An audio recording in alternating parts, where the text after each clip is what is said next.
Hello everyone, आप सब कैसे हैं। मैं उम्मीद करता हूं कि बहुत अच्छे होंगे और अपनी पढ़ाई को बहुत अच्छे से कर रहे होंगे। मैं Akash Kumar Bhadana ICT virtual classroom में आपका बहुत बहुत स्वागत करता हूं मेरे प्यारे बच्चों। जैसा आपको पता है कि हमारी जो है मेरे प्यारे बच्चों 12th क्लास है और 12th क्लास के अंतर्गत हम लोग देख रहे हैं आपका पॉलिटिकल साइंस। और पॉलिटिकल साइंस के अंतर्गत जो है प्यारे बच्चों हम लोग इसमें आपका चैप्टर नंबर 3 देख रहे थे।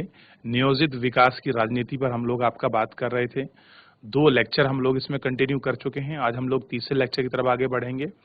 पहले हम पुराने का आज छोटा सा एक रिवीजन कर लेंगे, फिर जहां से हमारा लेक्चर छूट गया था हम उससे आगे बढ़ जाएंगे। क्लियर है? तो हम चलते हैं सीधा डिजिटल बोर्ड की तरफ। देखिए हम लोग देख रहे थे नियोजित विकास की राजनीति पर हम लोग अपनी चर्चा कर रहे थे। राजनीतिक फैसलों के विकास के विषय में पढ़ चुके हैं। राजनीतिक जो आपके टकराव है इनकी बात हम लोग कर चुके हैं। विकास की धारणा को हम लोग आपका देख चुके हैं, कैसे राष्ट्र में चीजें होती हैं, क्या है वामपंथी दक्षिणपंथी, ये विचारधारा को हम लोग पढ़ चुके हैं। योजना आयोग क्या है इसको देख चुके हैं। और हम नियोजन यानी कि प्लानिंग को भी जो है हम आपका देख चुके हैं और इसमें जो है अपनी बात भी कर चुके हैं कि आप किसको प्लानिंग कहेंगे, क्या चीज है प्लानिंग का, इसको भी हम देख चुके हैं। अगर हम चैप्टर के अंतर्गत आपकी बात करें चैप्टर में किस तरीके से है इसको, तो इसको भी हमने योजना को जो है इसी के अंतर्गत पढ़ा था। शुरुआती कदम हमने इसमें आपका देखने का प्रयास किया और शुरुआती कदम को हमने इसके अंतर्गत देख लिया था। तो इतना जो था हम लोग आपका देख चुके हैं। क्लियर है नियोजन पर? आइए आगे हम लोग आपका देखते हैं और इससे आगे की बात करते हैं। तो नियोजन में हमने सबसे पहले जब आपका देखा तो कल हम लोग बात कर रहे थे सबसे पहले आपका बॉम्बे प्लान की। और बॉम्बे प्लान में हमने देखा कि जो आपका बॉम्बे प्लान बना था, इस बॉम्बे प्लान के अंतर्गत हम लोग क्या कर रहे थे कि 1944 में जो आपका उद्योगपतियों द्वारा क्या बना था, एक आपका संघ बना था और इसमें हम लोग आपका अच्छे से अपनी चर्चा भी कर पाए थे। क्लियर है कि उद्योगपतियों ने कैसे जो है एक बॉम्बे प्लान को, बॉम्बे संघ को जो है वो आपका बनाया और उस पूरी मंशा को इस तरीके से हमने देखा था। क्लियर है? ठीक, आगे देखिए।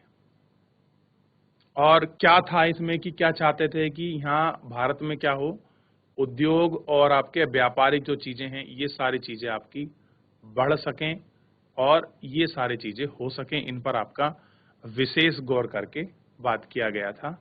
और कैसे ये संस्था आपकी प्रभावशाली हो, इनकी कैसी भूमिका हो, इनको हम लोग आपका गौर करके आपका देखेंगे और इन पर आपका जो है अपनी बात भी करेंगे।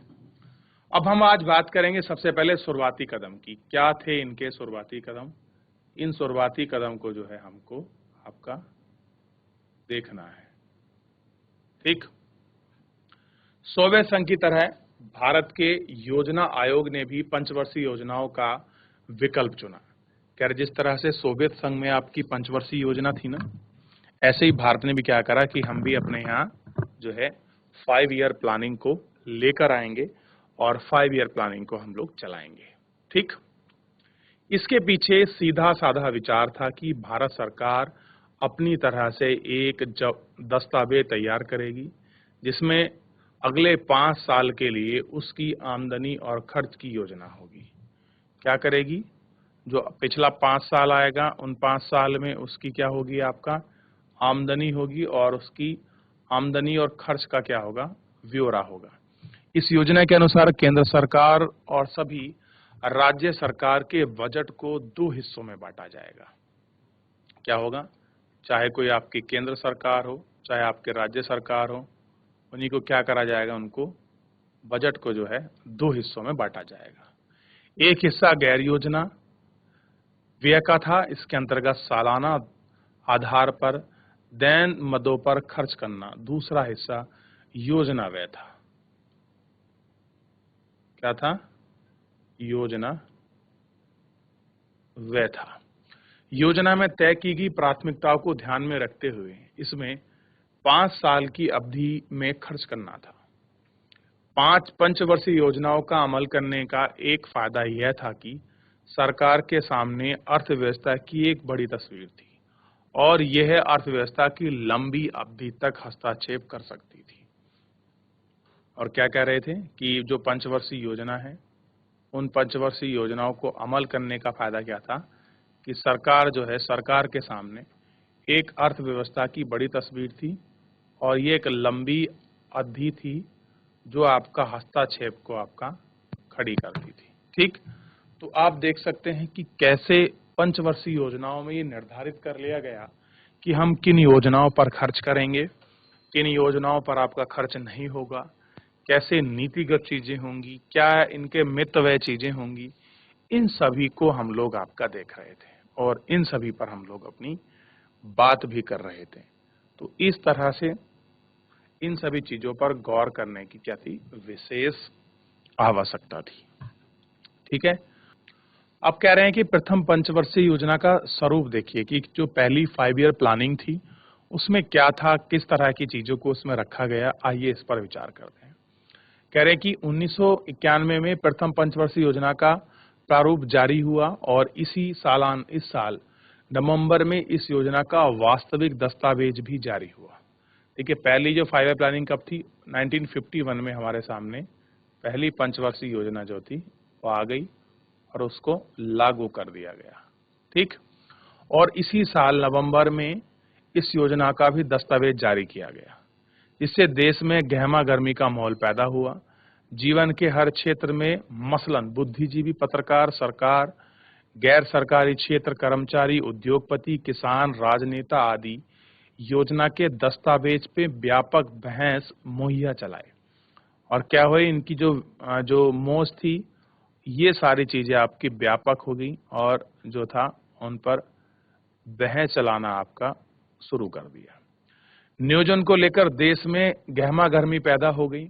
1956 से चली दूसरी पंचवर्षीय योजना के साथ ही यह अपनी चरम पर पहुंच गई। दूसरी कब आई, 1956 में। यानी कि बेसिकली हम बात करें तो हमारे यहाँ जो पंचवर्षीय योजना थी, ये पंचवर्षीय जो आपकी योजना रहेंगी, ये सारी पंचवर्षीय योजना आपके द्वितीय जो है ये पंचवर्षीय योजना है। 1961 की तीसरी पंचवर्षीय योजना के समय तक माहौल जारी रहा। चौथी पंचवर्षीय योजना 1966 से चालू होनी थी, लेकिन इस दौरान वक्त नियोजन का एक नयापन एक हद तक मत पड़ गया और भारत गहन आर्थिक संकट की चपेट में आ चुका था। सरकार ने पंचवर्षीय योजना को थोड़ी देर विराम देने का क्या किया, फैसला लेना पड़ा। अब देखिए, जब हम लोग आपके मंदी की चपेट में आ गए, ठीक, और जब हमारी चौथी पंचवर्षीय योजना चल रही थी 1966 में, तो हमें क्या करना चाहिए कि जो हमारी पंचवर्षीय योजना है उनको थोड़ा सा आपका जो विराम है उनको देना चाहिए, थोड़ा सा उन पर जो है थोड़ा सा उनको रोक दें, ये हमको देखना चाहिए।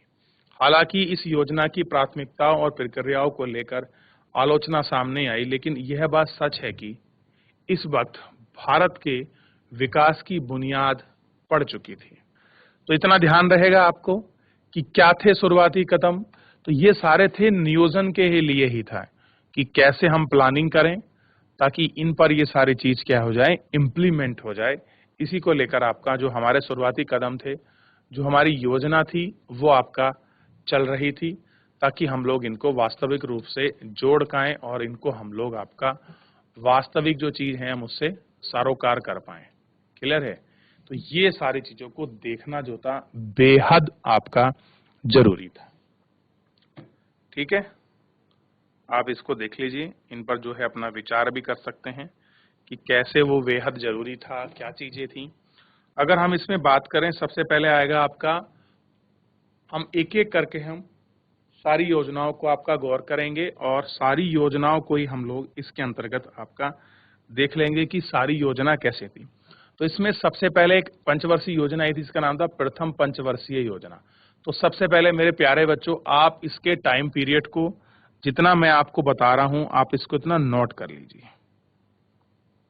क्या कर लीजिए, आप इसको इतना फिलहाल नोट कर लीजिए ताकि ये आपको कंफर्म हो जाए कि प्रथम पंचवर्षीय योजना कहां तक थी, क्या था। इसको देख लीजिए। कह रहे हैं कि प्रथम पंचवर्षीय योजना कोशिश देश को गरीबी की मझघट जाल से निकालने के लिए था। क्या कह रहे थे कि देश में जो आपकी गरीबी है, इस गरीबी को जो था खास करके हमको बाहर निकालना था।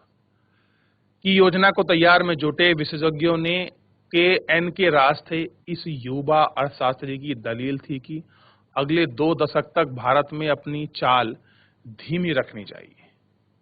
क्या करना चाहिए? जो चाल है हमको वो थोड़ी सी आपका धीमी रखनी चाहिए, यानी कि जो चाल रहे वो कैसी रहे, आपका स्लो रहे। क्लियर है? क्योंकि स्थिति को थोड़ा सा आप लोग पढ़ चुके हैं, देख चुके हैं, क्योंकि हम लोग क्या हैं, अभी इतनी स्थिति में नहीं थे कि हम कुछ आपका डेवलपमेंट कर पाए, क्योंकि तेज रफ्तार विकास से अर्थव्यवस्था को नुकसान पहुंचेगा। अगर हम लोग फास्ट स्पीड से अपना डेवलपमेंट करेंगे तो इससे क्या होगा, जो हमारी अर्थव्यवस्था है उसको हमारा क्या होगा, नुकसान पहुंचेगा, और जो हमारे लिए क्या हो जाएगी, एक बहुत बड़ा नुकसान जो है वो साबित जो है हो सकती है। और इसी बात का जो था शायद हमको डर भी था, जो हम लोग आपका देख रहे थे। क्लियर है? ये हमको थोड़ा सा इस पर ध्यान देना था और इस पर अपना विचार करना था। क्लियर है? याद रहेगा इतना? क्यों हो रही थी ये सारी चीजें, ये आपको अब स्पष्ट हो जाएगा। अब देखिए, पहली पंचवर्षीय योजना में ज्यादातर कृषि पर जोर दिया गया। पहली फोकस क्या था बताइए? पहला फोकस क्या था? पहला फोकस यही था कि जितना भी हमारा ये पंचवर्षीय योजना है, इस पंचवर्षीय योजना के अंतर्गत हम लोग क्या करें, कृषि को जितना हम लोग डेवलप कर सकते हैं, कृषि में हम जितना आत्मनिर्भर बन सकते हैं, हम बने और उनको विकसित करें। इसी योजना के अंतर्गत बांध और सिंचाई क्षेत्र में निवेश किया गया। क्या हो गया कि जो आपके नए बांध बनाए गए, नई सिंचाई के लिए नहर जाल बिछाई गई, ये सब देखिए, अगर आप सिंपली समझे तो प्रथम पंचवर्षीय योजना क्या थी, कृषि को विकसित करने के लिए थी। और कृषि को विकसित करने के लिए उसके साथ साथ क्या चाहिए था हमको, सिंचाई के लिए। सिंचाई कितने पास हमारे पास उन्नत तकनीकें नहीं थी, हमने क्या किया, हमने बांध बनाए ताकि नदियों के पानी को हम लोग नहरों के माध्यम से वहां तक पहुंचा सकें जहां पर पानी की उपलब्धता कैसी है, कम है। ठीक, तो क्या किया, बांध और सिंचाई के क्षेत्र में निवेश किया। विभाजन के कारण कृषि क्षेत्र में गहरी मारामारी थी इसी क्षेत्र में, परंतु ध्यान देना जरूरी है कि भाखड़ा नांगल बांध जैसी विशाल परियोजनाओं के लिए बड़ी आवंटित धनराशि बांटी गई। इस पंचवर्षीय योजना में माना गया कि देश में भूमि के वितरण पर जो ढर्रा मौजूद है उसे कृषि के विकास में सबसे बड़ी बाधा पहुंची। इस योजना में भूमि सुधार पर जोर दिया गया और उसे देश के विकास की बुनियादी चीज माना गया। ठीक, क्या किया गया, उस पर आपका जोर दिया गया और जो देश के बुनियादी विकास की चीज हैं उन पर आपका गौर जो था वो गौर आपका किया गया। यानी कि ये लैंड रिफॉर्म से भी संबंधित थी। यानी कि जब हम आपका कृषि के पर जोर दे रहे हैं तो कृषि जुड़े जो फैक्टर हैं उनको भी हम लोग देखेंगे इसी अंदर। तो क्या था, हम लोग बेसिकली बात कर रहे थे एग्रीकल्चर डेवलपमेंट। तो अभी जितना हमने इस योजना में प्लानिंग में देखा है, प्लानिंग को समझने के लिए तैयार किया है, आप कह सकते हैं कि अगर मैं आपसे प्रश्न पूछ लूं कि प्रथम जो हमारे यहाँ पंचवर्षीय योजना चल रही है तो हम किस देश से सीख रहे हैं, तो आपको पता होगा ये सारी पंचवर्षीय योजना जो है हम सोवियत संघ रूस से ही आपका इनको धारण कर हम लोग आपका चल रहे हैं। क्लियर है? तो ये सारी चीजें जो हैं बेसिकली आपको पता होनी चाहिए मेरे प्यारे बच्चों। क्लियर है? आगे देखिए, योजना का यानी कि जो भी योजनाकार का बुनियादी लक्ष्य राष्ट्रीय आय के स्तर को ऊंचा रखना था। अब कह रहे हैं जो लोग योजना बना रहे थे उनका मेन लक्ष्य क्या था, ये ध्यान रखिए। उनका मेन लक्ष्य ये था कि हम इस प्रकार की योजना बनाएं कि जो नेशनल इनकम है, जो राष्ट्रीय आय है, उसको हम ऊंचा रख सकें। क्या कर सकें, उसको ऊंचा दे सकें। यह तभी संभव था जब लोगों की बचत उसके खर्चे से ज्यादा हो। यानी कि जो लोगों की जितनी बचत है उसके खर्चे से ज्यादा हो जाए, यानी कि खर्चा कम हो, इन्वेस्टमेंट कम हो, एक्सपेंडिचर कम हो, और क्या हो, सेविंग ज्यादा होगी। अगर सेविंग ज्यादा होगी तो लोगों के पास ज्यादा पैसा सुरक्षित होगा, ज्यादा होगा तो उसको बैंक में रखेंगे, और बैंक में रखेंगे तो बैंक की लिक्विडिटी बढ़ेगी, और लिक्विडिटी बढ़ेगी तो देश में पैसों का फ्लो बढ़ेगा, और पैसों का फ्लो बढ़ेगा तो नेशनल जो इनकम है उसमें ऑटोमेटिक आपको जो है ग्राफ ऊपर जाएगा। 1950 के दशक में खर्च का स्तर बहुत नीचे था। इसे अब कम नहीं किया जा सकता था। योजनाकार ने बचत को बढ़ावा देने की कोशिश की। यह काम कठिन था क्योंकि देश में रोजगार के काबिल जितने लोग थे उनकी तुलना देशों का मौजूदा भंडार कम था। क्या था जी? जितनी तुलना थी उनका जो मौजूदा भंडार था वो आपका कम था। बहरहाल नियोजन की प्रक्रिया में लोगों की बचत तीसरी पंचवर्षीय योजना तक जुड़ी रही। कहां तक जुड़ी रही? तीसरी जो पंचवर्षीय योजना है उस तक आपका जुड़ी रही। लेकिन यह बचत उम्मीद के अनुरूप नहीं थी। प्रथम पंचवर्षीय योजना की शुरुआत से कहीं ज्यादा बचत की उम्मीद थी। बाद में के दिनों में 1960 के दशक से लेकर 1970 के दशक के शुरुआती सालों तक बचत की मात्रा में कमी आई। क्या हो गए? जो उनकी शुरुआती दौर है और जो उनके शुरुआती दशक हैं, उन दशक में क्या हुआ आपका, जो हमको कमी है वो आपका बेसिकली इसके अंतर्गत आपका देखने के लिए हमको मिल गई। ठीक, तो आप उस कमी को भी देख सकते हैं कि कैसे जो कमी है वो हमको देखने के लिए मिल रही है, और थोड़ा सा आपको इस पर समझना चाहिए और इस पर थोड़ा सा जो विचार है वो भी करना चाहिए। तो प्रथम पंचवर्षीय योजना में अगर कुछ आपको पूछना है, कोई भी आपका डाउट है, कोई चीज आपको समझ नहीं आ रही है प्रथम पंचवर्षीय योजना में, तो आप मुझसे पूछ सकते हैं मेरे प्यारे बच्चों। ठीक, देख लीजिए इसमें। तो आप अगर मैं देखें मेरे हिसाब से तो, और खास करके देखिए इनमें कौन जुड़े थे, विशेषज्ञ एनजे राज जुड़े थे। ठीक, जो युवा अर्थशास्त्री की जो आपको दलील दे रहे थे। तो जितने ये मैंने पॉइंट आपको हाईलाइट किए हैं, अगर आप इनको सिंपली प्रथम पंचवर्षीय योजना का सन घेर दें और अगर डॉट लाइन टू लाइन लिख दें तो भी आपकी पंचवर्षीय योजना रेडी हो जाएगी। अब थोड़ा सा इनके बारे में पढ़ लीजिए। पीबी महालोविस अंतर्राष्ट्रीय स्तर के विख्यात वैज्ञानिक थे और सांख्यविद थे और भारत सांख्य संस्थान के संस्थापक थे, जिसको हम सीएसओ बोलते हैं।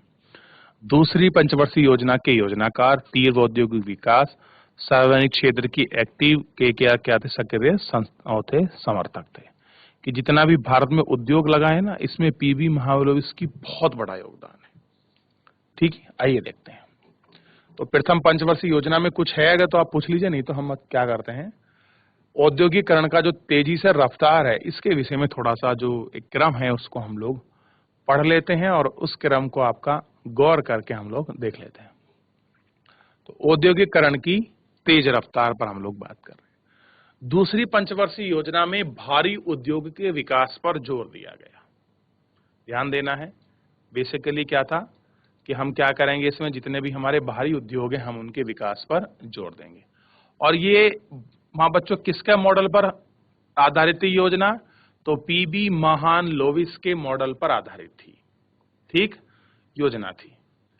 नेतृत्व अर्थशास्त्री योजनाकार की एक टोली ने यह योजना तैयार की, यानी कि कुछ अर्थशास्त्री मिल गए, कुछ योजनाकार मिल गए और उन्होंने क्या करा, इस योजना को आपका रेडी किया। पहली योजना का मूल मंत्र था धीरज, लेकिन दूसरी योजना की कोशिश तेज गति से संरचना में बदलाव करने की था। पहले हम क्या कर दिया कि हम डेवलपमेंट तो करेंगे, बहुत स्लो करेंगे, स्पीड हम धीरे हल्का रखेंगे हाथ, मतलब स्पीड में भगेंगे नहीं। सेकंड में हमने क्या कर दिया, नहीं भैया हमको सेकंड में जो एक यूनिफॉर्म चेंज चाहिए वो हमको वहां से मिलेगा। ठीक, अब देखिए इसके लिए हर संभव दिशा में बदलाव की बात तय की गई। सरकार ने देसी उद्योगों को संरक्षण देने के लिए आयात पर भारी शुल्क लगाया। संरक्षण की इस नीति से निजी और सार्वजनिक क्षेत्र के उद्योग को आगे बढ़ने में मदद मिली, चूंकि अवधि में बचत और निवेश दोनों ही बढ़ रहे थे। कैसे थे कि जो अवधि है उसकी बचत और निवेश क्या थे, दोनों ही आपका बढ़ रहे थे। इसीलिए बिजली, रेलवे, इस्पात, मशीनरी और संचार जैसे उद्योग में सार्वजनिक क्षेत्र में विकास किया जा रहा था। ये कुछ ऐसे सेक्टर थे जिन सेक्टर में इनके डेवलपमेंट की जो बात थी बेसिकली जो थी वो आपका हो रही थी, और इसके डेवलपमेंट को हम लोग आपका देख रहे थे। दरअसल औद्योगिकरण पर दिए गए जोर ने भारतीय अर्थव्यवस्था के विकास को नया आयाम दिया, और कह रहे हैं कि जो इसका विकास था उस विकास को आपका क्या दे दिया, एक नया आयाम जो था, एक नई हाइप दे दी और एक नया आयाम इस पर आपका पहुंचा दिया। तो ये आपको थोड़ा सा देखने की, समझने की, इन सब पर काम करने की आपका जरूरत थी। ठीक, ये आप इसको ध्यान दीजिए। चलिए, इतना आपने देख लिया, इतनी चीजों पर आपने विचार कर लिया, तो आप इसको देखते रहेंगे।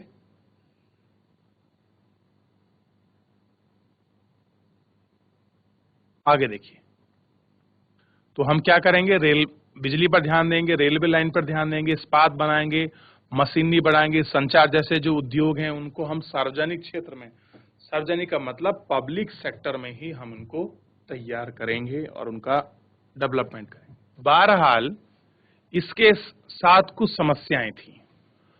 भारत प्रौद्योगिकी के लिहाज से पिछड़ा हुआ था। क्या था, भारत जो था आपका प्रौद्योगिकी जब लिहाज था उससे पिछड़ा हुआ था। विश्व बाजार की प्रौद्योगिकी खरीदने में अपनी बहुमूल्य विदेशी मुद्रा खर्च करनी पड़ती थी।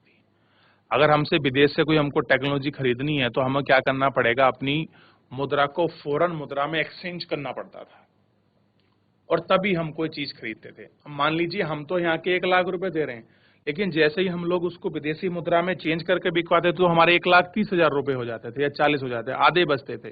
तो ऐसे में क्या थी, थोड़ी जो समस्या थी वो आपका निरंतर आ रही थी। ऐसे में खाद्यान्न संकट की आशंका अलग से सता रही थी। भारत में योजनाकारों को उद्योग और कृषि के बीच संतुलन पधारने में भारी कठिनाई आई कि भारत में जो भी योजनाकार थे और जो आपका कृषि के बीच संतुलन थे उनमें जो है भारी कठिनाई का सामना देखना पड़ा। तीसरी पंचवर्षीय योजना दूसरी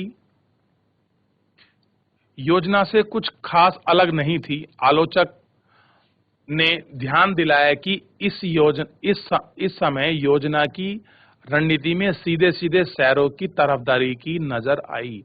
यानी कि जो आलोचक थे, जो उसमें कमियां निकालते थे, वो क्या कह रहे कि सेकंड पंचवर्षीय योजना सिंपल था कि शहरी क्षेत्रों के लिए है, ग्रामीण में कोई स्ट्रक्चर, कोई स्टेप नहीं उठाया गया। क्योंकि जो हम बात क्या कर रहे हैं, हैवी इंडस्ट्री, अब हैवी इंडस्ट्री गांव में थोड़ी लगेगी, कहां लग रही है, शहर में। तो शहर में लगी तो आपका रोजगार किसका मिलेगा, जो आपके शहरी क्षेत्र के लोग हैं उनको ही मिलेगा। तो कुछ अन्य लोगों का मानना था कि कृषि की जगह उद्योग को प्राथमिकता देकर गलती की गई है। कुछ ऐसे में जो लोग चाहते हैं कि वे भारी उद्योग और कृषि आधारित उद्योग पर जोर दें। क्या करें, भारी उद्योग और कृषि आधारित जो उद्योग है उन पर आपका जोर जो है दिया जाए, इस पर वो आपका बात कर रहे थे। ठीक, इनको थोड़ा सा वो आपका देख लीजिए।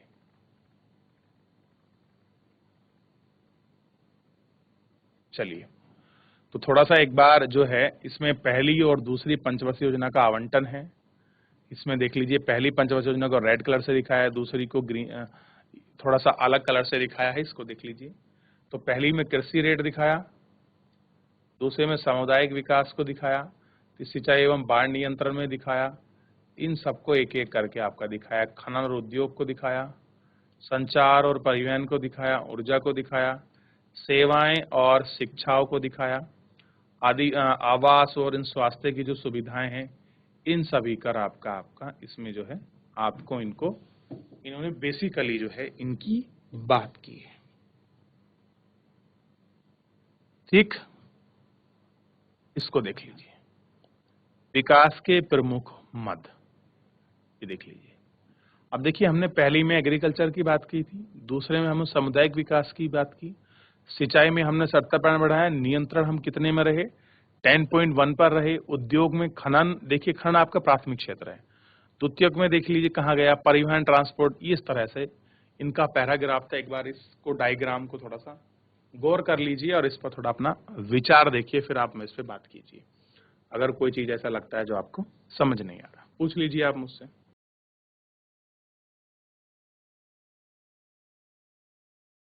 विकेंद्रीय नियोजन, अब थोड़ा सा हम लोग इस पर जो है अपनी बात करेंगे कि आप किसको जो है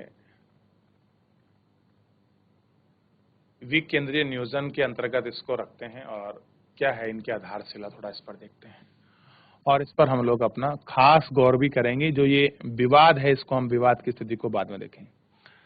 जरूरी नहीं कि हर एक नियोजन केंद्रीकृत हो। ऐसा तभी नहीं है कि योजना का मतलब हमेशा उद्योग और बड़ी-बड़ी परियोजनाओं से ही लाया जाता है।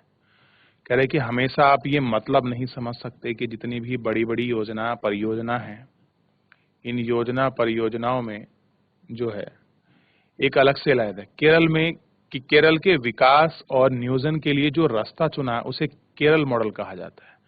यानी कि केरल को डेवलपमेंट करने के लिए जिस प्रकार की प्लानिंग चीजों को तैयार किया गया, हमने क्या बोला उसको? केरल मॉडल कहा। इस मॉडल में शिक्षा, स्वास्थ्य, भूमि सुधार, कारगर खाद्य वितरण और गरीबी उन्मूलन पर जोर दिया गया। इस मॉडल पर बेसिक क्या था? हमें एजुकेशन को डेवलप करना है, हेल्थ की जितनी भी चीजें हैं यानी कि हॉस्पिटल्स को हमको बहुत अच्छा करना है, लैंड रिफॉर्म पे वर्किंग करना है और हमको जो कारगर खाद्य वितरण है, फूड वाले मामले पर ध्यान करना है और गरीबी उन्मूलन यानी कि पॉवर्टी को कैसे खत्म किया जाए, इस पर हम खास बात करेंगे। और यही आपके इनके जोर देने के बेसिक पॉइंट्स थे जो केरल मॉडल के अंतर्गत ये बात की गई थी और केरल मॉडल जो आया था। ठीक है, इस पर आपको देखना था और इस पर आपको विचार भी करना था। ठीक, ये बात आपको ध्यान रखनी है।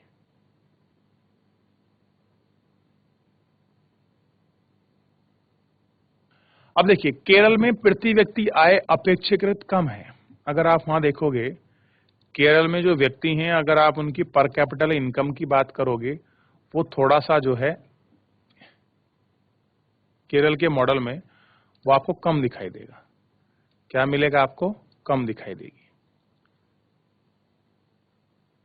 यह औद्योगिक आधार की तुलनात्मक रूप से कमजोर है। इसके बावजूद केरल में साक्षरता दर 7% है। आयु प्रतिशत बड़ी है। वह मृत्यु दर, मातृ मृत्यु दर और जन्म दर भी कम है। केरल में लोगों की कहीं ज्यादा चिकित्सा सुविधा मुहैया होती है। 1987 से लेकर 1951 की सरकार ने नवल लोकतांत्रिक पहल के नाम से अभियान चलाया।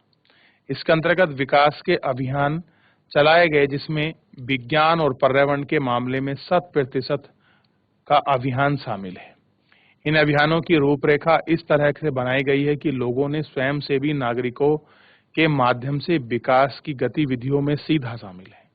केरल इस बात का प्रयास किया जा रहा है कि पंचायत, प्रखंड और जिला स्तर की योजनाओं को तैयार करने में शामिल होंगे। यानी कि अब जो है इस तरह से हम लोग अपना नया मॉडल लाएंगे कि जिसमें नए मॉडल के अंतर्गत जो है हम इन्हें हर चीज को इसके अंतर्गत आपका रखेंगे और एक एक करके हम इसका बात करेंगे कि क्या है इसका में आपका विकास का जो आपका मॉडल है। इस विकास के मॉडल पर हम लोग बेसिकली जो है गौर करेंगे कि क्या है इसका विकास का मॉडल। क्लियर है? ये हमको पता होना चाहिए। तो किस तरह से हम लोग इनको पूरा डेवलप करेंगे, इनको देखेंगे, ये हमारा केंद्रीकृत यानी कि डिसेंट्रलाइज हमारा प्लान था। ठीक है, ये हमको देखना है। अब है मुख्य विवाद क्या हुआ है इनमें, थोड़ा सा पंचवर्षीय योजनाओं को लेकर जो विवाद है वो आपका चलता रहा है। शुरुआती दौर में विकास की जो रणनीति अपनाई गई थे उन पर सवाल खड़े हुए। यह हमें ऐसे दो सवालों की चर्चा कराएंगे जो आज भी प्रासंगिक हैं। अब देखिए, इन पर जो हैं कुछ ऐसे सवाल खड़े हो गए और खास कर दो ऐसे सवाल हैं जो हमको लगते हैं ये दोनों सवाल अगर हम इनकी चर्चा करें तो वो आपके प्रासंगिक होंगे। पहला देख लीजिए, कृषि बनाम उद्योग। कृषि बनाम का मतलब होता है वर्सेस, कि आप कृषि को ज्यादा बढ़ावा दे रहे हैं या फिर उद्योग, ऐसे समझ लीजिए। मैं सिर्फ आपको बस जस्ट समझाने के लिए कह रहा हूं। ठीक, हम एक बड़े सवाल से पहले ही परिचित जो है हो चुके हैं। यह सवाल है कि भारत जैसी पिछड़ी अर्थव्यवस्था में कृषि और उद्योग के बीच किसे ज्यादा